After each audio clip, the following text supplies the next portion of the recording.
कल जहां बसती थी खुशियां, आज है मातम। यहाँ कांग्रेस कार्यालय में पसरा सन्नाटा, छाया मातम। मायूसियों के समंदर में डुबकी लगाते कांग्रेसी कार्यकर्ता।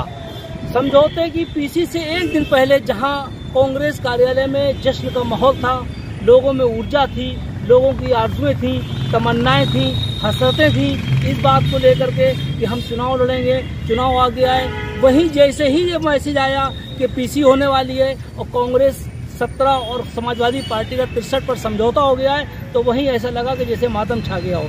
एक दूसरे को चिरकुट चिलांडू कहने वाले लोग एक साथ बैठ के चाय पियेंगे तो कैसे पी सकेंगे, ये भी अपने आप में एक विडम्बना है। विडम्बना ये भी है कि जहाँ पर उन्होंने उनको चिरकुट कहा तो उन्होंने उनको चिलांडू कहा, तो उन्होंने इनको चालू पार्टी कहा। लेकिन वही राजनीतिक संभावनाओं का खेल है, ये बात बिल्कुल दुरुस्त है।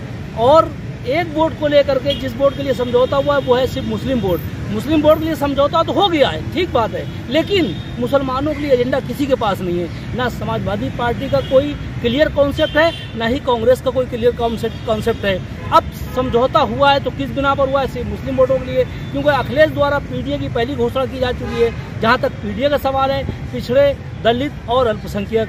अब दलित तो बहुजन समाज पार्टी से कटने से रहा, पिछड़ों का रहा तो पिछड़ों में सिर्फ अखिलेश यादव के पास सिर्फ यादव वोट था, उसमें भी 50% वोट भारतीय जनता पार्टी को जा चुका है। पिछले कई चुनाव से जा रहा है। अब रहा अल्पसंख्यक वोट। अल्पसंख्यक यानी कि उसमें भी मुसलमानों को लेकर के कांग्रेस और समाजवादी पार्टी का समझौता हुआ है। लेकिन अब पूरा समाजवादी पार्टी को या कांग्रेस को मुसलमानों का वोट मिल जाएगा, ये संदेह है। संदेह इसलिए है कि अभी बहुजन समाज पार्टी ने कोई पत्ते नहीं खोले हैं, और जब पत्ते खुलेंगे तब लोकसभा की सिनेरियो बिल्कुल पिक्चर जब ही क्लियर हो पाएगी। आप बने रहिए विटनेस टुडे के लिए आमिर साबरी के साथ।